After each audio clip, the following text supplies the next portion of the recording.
আপনি এত ভালো রবীন্দ্রসঙ্গীত করেন না, সেদিন সব কি সব বললেন যে কি ডিস্কি ফিল্মে গানা করেন।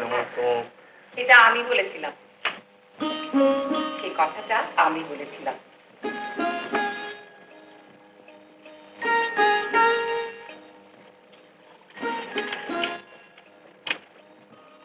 সেদিন ফাংশনে আমি বলেছিলাম আমি রবীন্দ্রসঙ্গীত গাই না।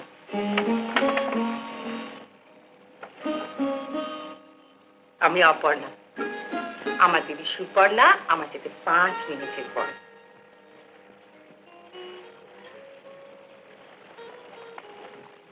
কিরে দিদি, তোদের আলাপ ছিল না? আলাপ ছিল, কিন্তু ঘনিষ্ঠতা ছিল না। তবে যে বলে এলো আপনি চা নয় কফি ভালোবাসেন।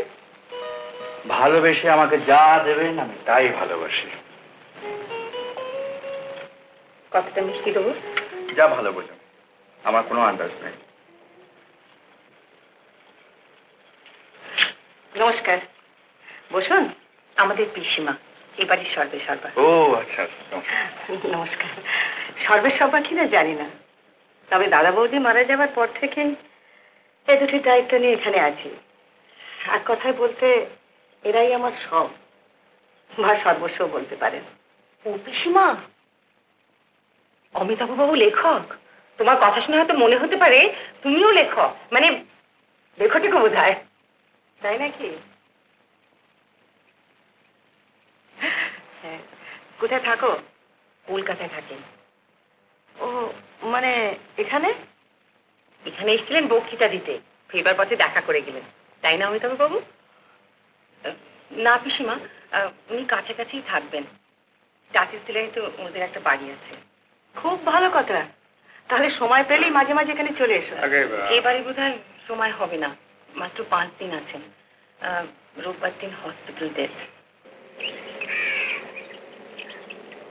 আরে আরে মাদমোজেল, সাত সকালে চললে কোথায়? পিকনিকে। আচ্ছা, ইনি ইনি লেখক অমিতাভ চৌধুরী, আমার বন্ধু।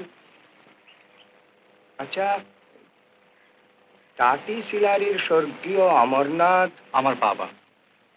তাই বলো?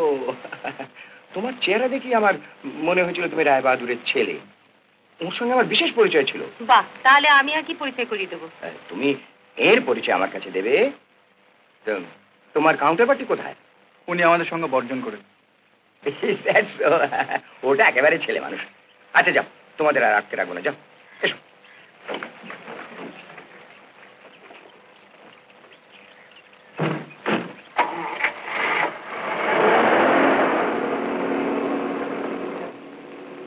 উনি ডক্টর সুশান্ত রায়, ফ্যামিলি ফিজিশিয়ান তো? তাছাড়া আমার বাবার দুঃসম্পর্কের ভাই হন। ও আচ্ছা। থাকেন চার্চ হসপিটালে। আচ্ছা। আমাদের গার্জেনও বটে। জানো আমি তখন উনি কি বলেন? উনি বলেন কোনো দোষ করলে ভগবানের কাছে তা স্বীকার করে একটা চিঠি দিলে ভগবান তা ক্ষমা করে।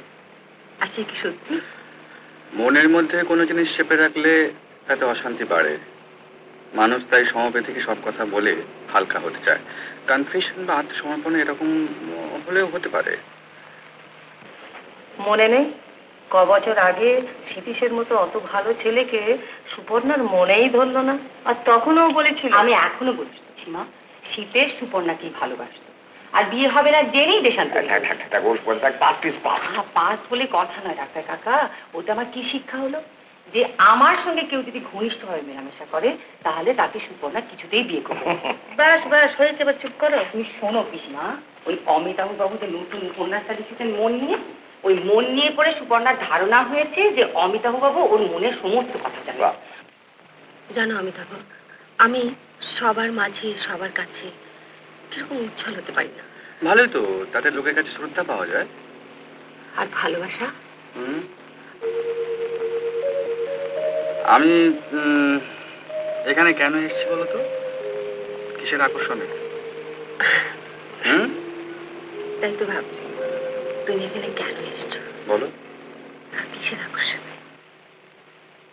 এবার সত্যি করে বলো তো, ঘরে কবে আসছো? কবে? তুমি বলো। তুমি বলো।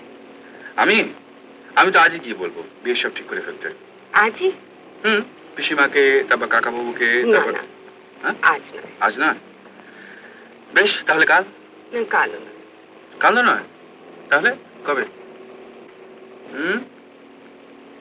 পরশু। কিন্তু পরশুদিন যে আমার ভীষণ একটা জরুরি কাজ আছে, আমায় কলকাতায় ফিরতেই হবে। সংসার আমার একমাত্র বন্ধন, আমার ছোট বোন। ও নিউরোটিক পোলিওতে ভুগছে জানো। তা আমি ওকে ওই সপ্তাহে একটা দিন দেখারই সুযোগ পাই। অবশ্য আগের চেয়ে অনেক ভালো হয়ে গেছে, আর কয়েকদিনের মধ্যেই ছুটি পেয়ে যাবে। তাহলে আর ভাববার কি আছে? এখন তো ভাববার সময় সুবর না। এতদিন ও ছোট ছিল, আমি ওকে বুকে করে মানুষ করেছি। কিন্তু এখনো বড় হয়ে ও নানা রকমের অসুবিধা দেখা দেবে। তাই ভাবছিলাম যে নার্স বা আয়া ছাড়া সংসারের কোনো স্ত্রীলোক হলে পরে আমি তো রয়েছি, আমি ওকে দেখবো। তুমি ভাবছো কি?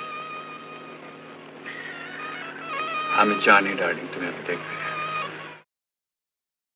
উত্তম কুমারের সেরা সিনেমা দেখতে হলে ডাউনলোড করুন ক্লিক অ্যাপ।